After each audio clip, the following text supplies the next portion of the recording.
Welcome to my channel. প্রিয় চাকরি প্রার্থী বন্ধুরা, তোমাদের জন্য আজকে আরেকটা সুখবর নিয়ে চলে এসেছি।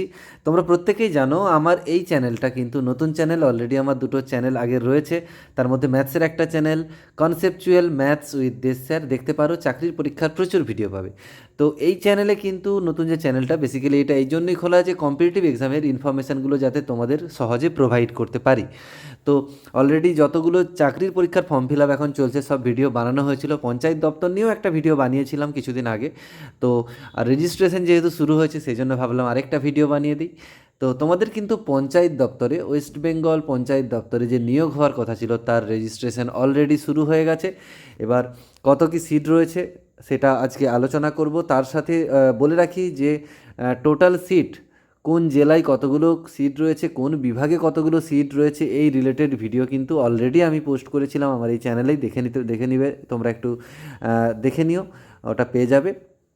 ঠিক আছে, ওটা দেখে নিলে বুঝতে পারবে তোমাদের জেলায় কতগুলো সিট খালি রয়েছে এবং কোন দপ্তরে কতগুলো সিট খালি রয়েছে। কারণ এবারে যে নিয়োগ প্রক্রিয়া, তা কিন্তু অনেকগুলি পদে, যেমন পঞ্চায়েত কর্মী, নির্মাণ সহায়ক, ক্লার্ক রয়েছে, গ্রুপ ডি রয়েছে, সিভিল ইঞ্জিনিয়ার রয়েছে, এছাড়া আরও পোস্ট রয়েছে। দেখো, সব পোস্টগুলোর জন্য কিন্তু কোয়ালিফিকেশান সেম নেই। এডুকেশনাল কোয়ালিফিকেশান বলো বা এলিজিবিলিটি ক্রাইটেরিয়া, বয়সও কিন্তু সেম নেই।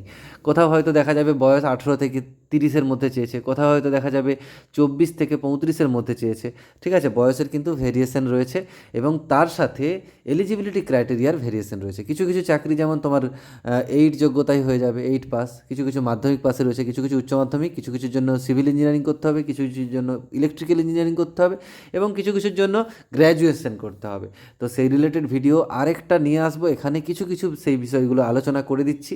ঠিক আছে, দেখো তোমাদের কিন্তু রেজিস্ট্রেশন শুরু হয়ে গেছে এবং টোটাল ভ্যাকেন্সি দেখতে পাচ্ছ 6,652, এবং সেগুলো অনেকগুলি বিভাগে রয়েছে।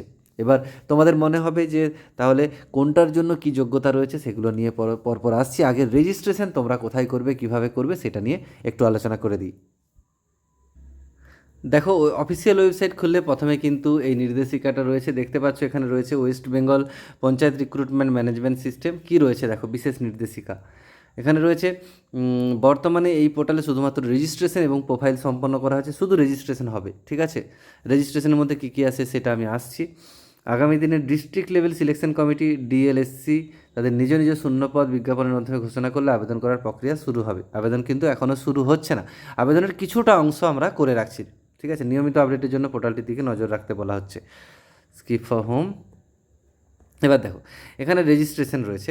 রেজিস্ট্রেশনটা তোমাদের প্রত্যেকে কিন্তু করে রেখে দিতে হবে, নাহলে পরে ফর্ম ফিল আপ করতে পারবে না। Registration, mobile number, email ID, first name, কোনো ভুল যাতে না হয় এটা লক্ষ্য রাখবে।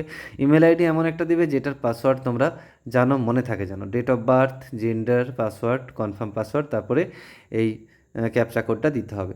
এবং রেজিস্ট্রেশনের পর তোমাদের কিন্তু প্রোফাইল ক্রিয়েট হয়ে যাবে। ঠিক আছে, ওখানে প্রোফাইল ক্রিয়েট হয়ে গেলে তারপর তোমাদের কিন্তু ওই প্রোফাইল এডিট বলে একটা অপশান থাকবে, ওখানে সমস্ত এডুকেশনাল কোয়ালিফিকেশান তোমাদের দিতে হবে। মার্কস থেকে শুরু করে ক্লাস 8, কেউ যদি 8 যোগ্যতা হয়, মাধ্যমিক না থাকে, তার 8টা দিতে হবে। যদি মাধ্যমিক হয়, ন্যূনতম মাধ্যমিক দিতে হবে। উচ্চ মাধ্যমিক থাকলে মাধ্যমিক, উচ্চ মাধ্যমিক, গ্র্যাজুয়েশন থাকলে মাধ্যমিক, উচ্চ মাধ্যমিক, গ্র্যাজুয়েশন, ডিপ্লোমা করা থাকলে ডিপ্লোমা দিতে হবে। তোমাদের অ্যাড্রেস, প্রপার অ্যাড্রেস, কোন জেলার মধ্যে রয়েছে, কোন অঞ্চলের মধ্যে রয়েছে, সেগুলো প্রপারলি কিন্তু তোমাদের দিতে হবে। ডিটেলস সমস্ত কিছু দিয়ে রাখতে হবে। এবং ফর্ম ফিল আপের কিন্তু এখনও পোর্টাল শুরু হয়নি। তো ওটা যখন শুরু হবে, কোন পোস্টের জন্য কী এলিজিবিলিটি ক্রাইটেরিয়া, ওই সময় আরেকবার দেওয়া হবে। সেই সময় কিন্তু আরেকটা ভিডিও তোমাদের বানিয়ে দেবো, যাতে পরবর্তী সময় তোমাদের ফর্ম ফিল আপ করতে সুবিধে হয়। ফর্ম ফিল আপের কিন্তু সিংহভাগই, প্রায় 90% হয়ে রয়ে যাচ্ছে। এরপর শুধু কী হবে, কোন পোস্টের জন্য তুমি অ্যাপ্লাই করতে চাইছো, সেই পোস্টটা সিলেক্ট করতে হবে। ঠিক আছে, এবং তোমার এলিজিবিলিটি ক্রাইটেরিয়া অনুযায়ী সেই পোস্টটা নেওয়া যাচ্ছে কি না, এটা শুধু দেখতে হবে। ওকে, ঠিক আছে, মোটামুটি এই বিষয়টা রয়েছে। তোমরা সব রেজিস্ট্রেশন করে রেখে দাও। এবার যখন পোস্ট বেরোবে এক একটা করে, তখন তোমাদেরকে সেখানটায় কিন্তু এডিটের অপশান থাকবে, পরে তোমাদেরকে ওখানে পোস্টটা কোনটার জন্য অ্যাপ্লাই করছো দিয়ে দিতে হবে। এই ছিল আজকের ব্যাপারটা। দেখো, মোটামুটি যে ভ্যাকেন্সির কথা বলা আছে, এটা অলরেডি বলেছি যে ভ্যাকেন্সি এটার কথা বলা রয়েছে 6,652। তবে পরবর্তী সময় ভ্যাকেন্সি আরও কিছু বাড়বে। এখানে 4টে পোস্ট পঞ্চায়েত কর্মী, নির্মাণ সহায়ক, ক্লার্ক, গ্রুপ ডি, এছাড়া আরও কিন্তু অনেক পোস্ট রয়েছে, যেটার ভিডিও আমি আগে বানিয়েছিলাম। তো ফর্ম ফিল আপ শুরু হোক এখন, তবে রেজিস্ট্রেশনটা করে রেখে দাও। আমি কি বললাম, এটাই 90% হয়ে যাওয়া ফর্ম ফিল আপের, বাকি 10% ফর্ম ফিল আপের পড়ে থাকবে। ঠিক আছে, এখন শুধু তোমার যোগ্যতা অনুযায়ী কোনটায় তুমি অ্যাপ্লাই করতে পারবে সেইটুকু দেখে নেওয়া। ওকে, এখানে রাখবো। সবাই খুব ভালো থেকো, সুস্থ থেকো।